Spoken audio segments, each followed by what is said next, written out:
Here's a quick look at the weather charts for the next few days, and for Friday we've got high pressure focused to the south and east of us. The flow is south-southwesterly, and winds will strengthen on the mountains through the day, reaching gale force into the afternoon and evening, strongest across Scotland.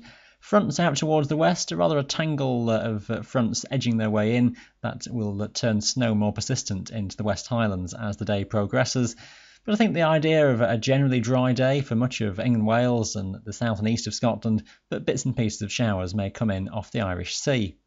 Now I'm just going to run the sequence through Friday daytime, and there's snow and hail showers really from the word go across the Western Highlands, but as we go on into the afternoon, that front that edges in comes in with more organised snow into the West Highlands, up to Skye and Torridon, and maybe extending further into the Central Highlands too as we head through into the early evening, becoming a bit more extensive as it goes dark, and then that whole frontal system just generally pushing east and northeastwards through the early hours, so some further snowfalls across the mountains of Scotland, maybe something over the higher tops elsewhere as well. Rain lower down, and a few bursts of rain could just be around across England and Wales into Saturday morning, but that front should be fading and out of the way, leaving just dregs of rain and bits of snow on higher areas to start the day.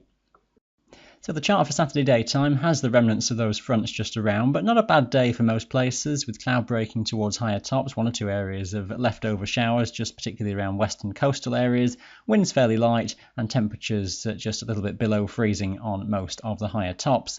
Just complications then with the next fronts trying to come in from the Atlantic as they move in through Saturday evening and night.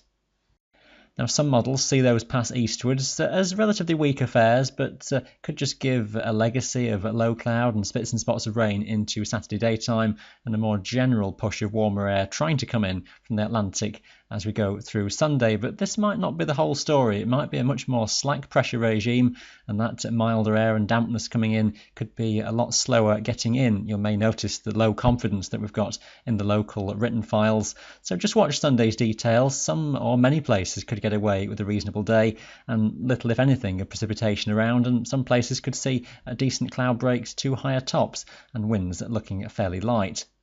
And I think the general message is a quiet weather pattern into the start of next week. High pressure somewhere around. The chart may not look exactly like this. I suspect a fair amount of cloud cover will be in place. At what level that's at is hard to say. And relatively dry, quiet conditions with light winds. For many areas, it looks to be the story. Temperatures just lifting above freezing point, but higher terrain staying essentially frozen. Some thawing, though, lower down. Keep an eye on those details then for the weekend, and we'll update the longer range outlook in the full planning video updated on Friday.